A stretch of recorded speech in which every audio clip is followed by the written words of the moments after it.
Management Research. Hello and welcome to the Management Research podcast. I'm your host, Dr. Eugene.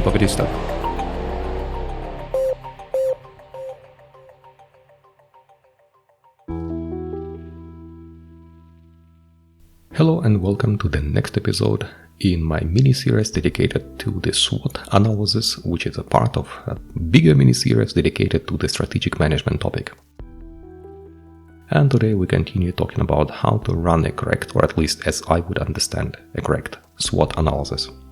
Again, SWOT stands for the strengths, weaknesses, opportunities and threats. And in the previous episodes we talk about the criticism of the SWOT analysis if it is run not rigorously. Then we talk about what should be included in strengths and weaknesses, which I suggest should be rooted in the resource-based view and the capability-based view of the firm.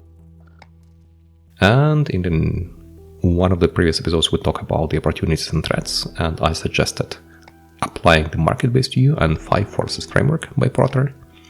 And in the last episode we talk about how to prioritize the strengths, weaknesses, opportunities and threats that you have written down after your analysis. Now we come to the most important step, which is actual the strategy development. As a result of the previous steps, you will have a nice list of about 10 strengths, about 5 to 10 weaknesses, 5 to 10 opportunities and 5 to 10 threats. The number is up to you. You can focus on 2 or 3, but you can focus also on 5 to 10.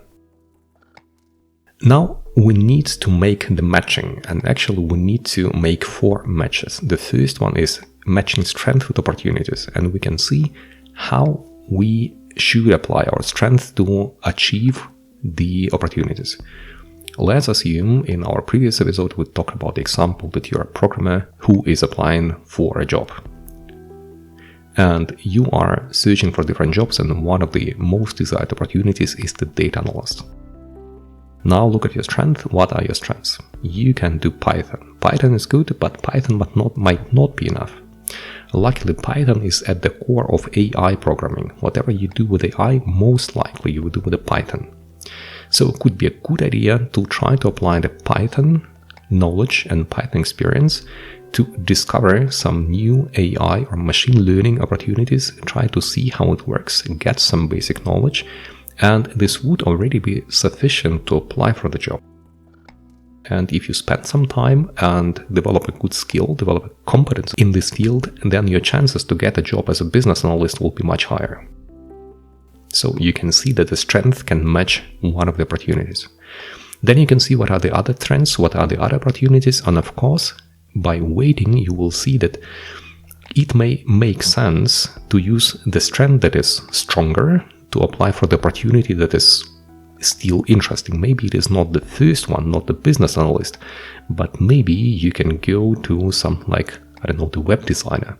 If the web designer is your second good opportunity, why not? With the Python, JavaScript and PHP, you can become a very good web designer and start getting money immediately, while in the event of a business analyst, you will have to invest time into developing a new skill, which will be machine learning and development of applications that apply machine learning. The next match is the strengths and threats, and you can try to see in how much the strengths can help you avoid the threats, because you know more or less. If you ran the previous step, as I suggested, you know the probability and the level of impact of a threat. It means you can rank them and you can find out what is the most dangerous threat for you, and you can see whether some of your strengths can be applied to the threat. Let's assume that the next threat that is going to happen on the market is the AI that help people coding, and it means some of the programmers will lose their jobs just because sometimes you can just ask ChatGPT or any other LLM, large language model, about how to write a code, how to do something. In this event, you can try to understand whether your strength can help you withstand this threat.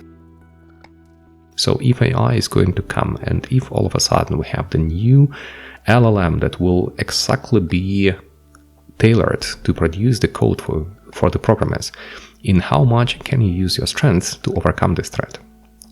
And maybe you can develop a second strength about how to work with these LLMs. Maybe you can focus on something that the LLMs cannot do so good. For instance, LLMs are not so good in logic at the moment. And if you ask them to import a very complex table, they may not do it. They can import a simple table and write you the code for this, but for the more complex one, you need to have more skills in the field of mathematical logic and actually how to develop a good algorithm. And this can help you apply your strengths to withstand this particular threat. Now we come to the third matching, which is weaknesses for opportunities. And the question is how we can use discovered opportunities to avoid weaknesses or to make them into strengths. Some opportunities can require specific knowledges, and the thing that you thought are a weakness may be actually one of the strengths. I give you an example. As I suggested, that weaknesses are, let's say, resources that you don't use. It means you have the resource, but you don't have the capability. Maybe this resource is actually something that can open new opportunities for you. And one of the opportunities that you can grasp, the others cannot, just because they don't have the resource that you have. You have a resource without the capability, but it may be a good idea to start working on this weakness to make it into strength. Start developing the skills, start applying or deploying this resource in order to get a specific result. And it can happen that thanks to this resource, without the capability, but thanks to your development of this capability, you will get a much better position on the market than the others.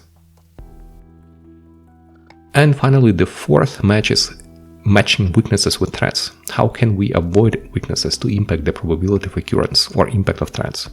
We have the weaknesses, and we know that if the weaknesses are there and there is a threat, there can be a horrible situation where the very high impact and high probability or low probability threat occurs and you are not prepared, just because you don't have a capability or you don't have a needed resource.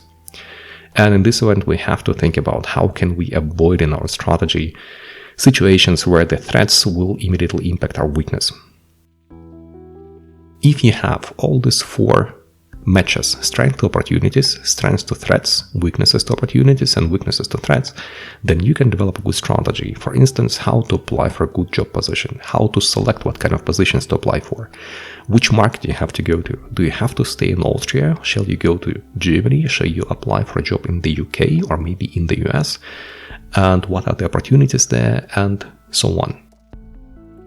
So having this knowledge will allow you to develop a good strategy if you made all the work rigorously and you do have strengths that are strengths and weaknesses that are weaknesses and opportunities that are opportunities and threats that are threats. I hope it was interesting and useful. Wish you good luck with your strategizing and see you in the next episode. Bye bye.